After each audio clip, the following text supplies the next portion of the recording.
Lì. Dai. Sì, grazie, siamo con Stefano Canu, insomma, a fine di questa partita, una gara, Stefano, che il Carboni insomma a un certo punto ci ha dato grande entusiasmo, il gol del vantaggio, peccato del rigore fallito, e poi però il ritorno della formazione Nuova Florida, al quale io ho fatto davvero tanti complimenti perché nel finale hanno giocato davvero molto bene. Hanno giocato bene, hanno avuto occasioni nonostante fossero in svantaggio anche in inferiorità numerica. Noi probabilmente abbiamo accusato un po' di che non idea su queste sono tematiche che affronterà all'inizio col suo stato durante la settimana. Comunque è un punto importante per quanto ci riguarda, rimaniamo imbattuti.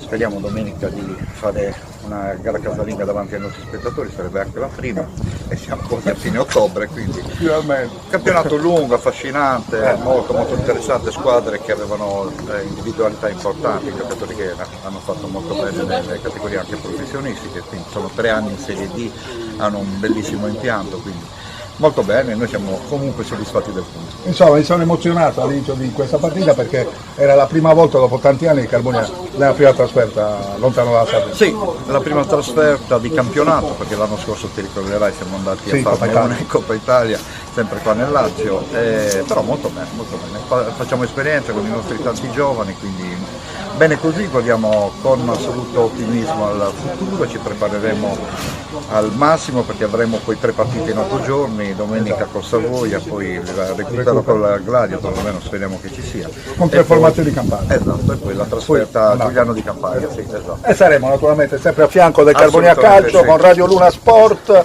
domenica seguiteci per la gara in casa, poi saremo ovviamente impegnati per l'infrasettimanale e nuovamente a Napoli e a Giuliano. Grazie al Carbonia Calcio, naturalmente in bocca al lupo. Un saluto a tutti gli sportivi e grazie a te perché sei veramente qualcosa di importantissimo per tutti noi. Grazie a Stefano, grazie al Presidente, grazie a tutti per la cortese attenzione. Naturalmente chiudiamo qui il collegamento, la linea a te Ugo Bulgarelli, intanto saluto tutti i ragazzi di Carbonia che stanno andando sul pullman. Grazie a te Ugo Bulgarelli, grazie a tutti i nostri amici radioascoltatori, da Renato Toscano e da Ardea, è davvero tutto. Buona serata, ciao!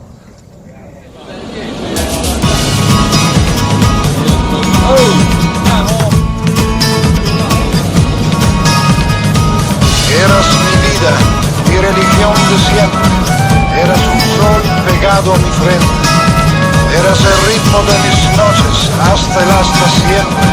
Mañana me voy de San Francisco Night. San Francisco Night, yo no regreso más.